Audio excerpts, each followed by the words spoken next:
I love modernization in the company of my culture, my traditions. મને એકદમ આધુનિક થવું છે, એ સિવાય સમાજ ચાલી નહીં શકે.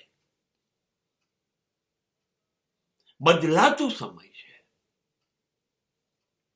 ટેકનોલોજી,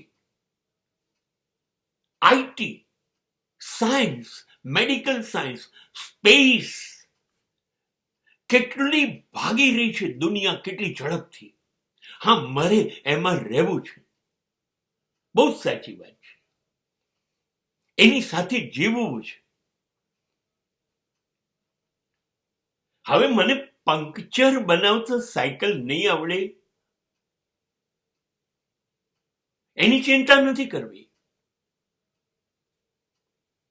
હવે મારે બુલેટ ટ્રેનની ટેકનોલોજી કઈ છે, હવાઈ ટેક્સીની ટેકનોલોજી કઈ છે, સ્પેસનું સાયન્સ શું છે, એ ધ્યાન રાખવું છે.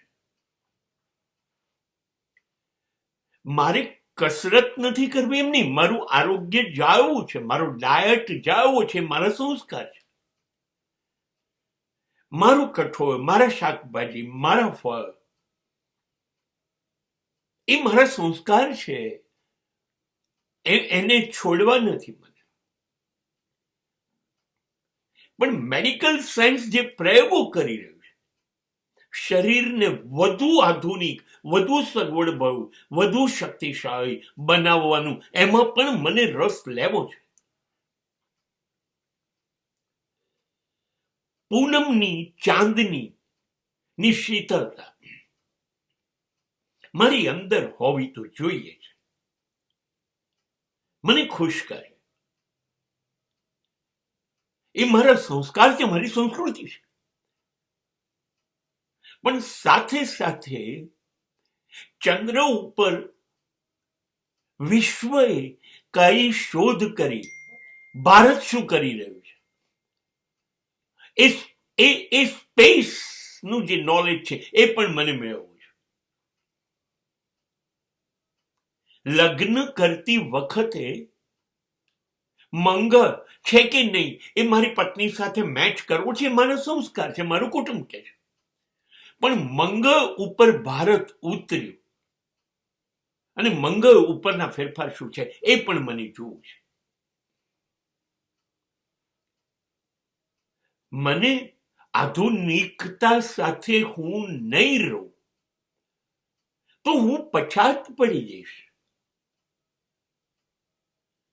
હા, બળદની ખેતીમાં ઉપયોગિતા બહુ છે, વાત સાચી છે.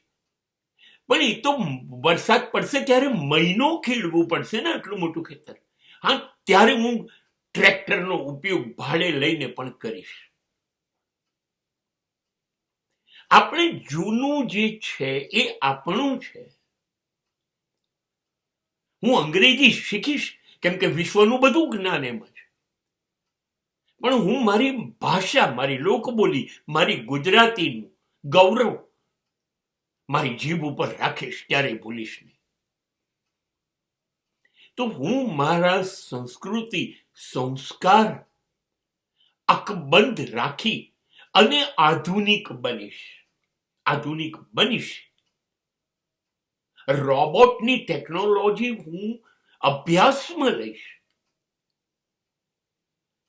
પણ હું ભેટીશ તો મારા નાના ભાઈને, હું ભેટીશ તો મારી બહેનને. એટલે મને જે જીવન લઈ જવું છે, બે પૈડા છે. મારા સંસ્કારનું પૈડું તો જોઈશે જ, અને આધુનિકતાનું પૈડું પણ ત્યારે જીવન વિકાસ કરશે.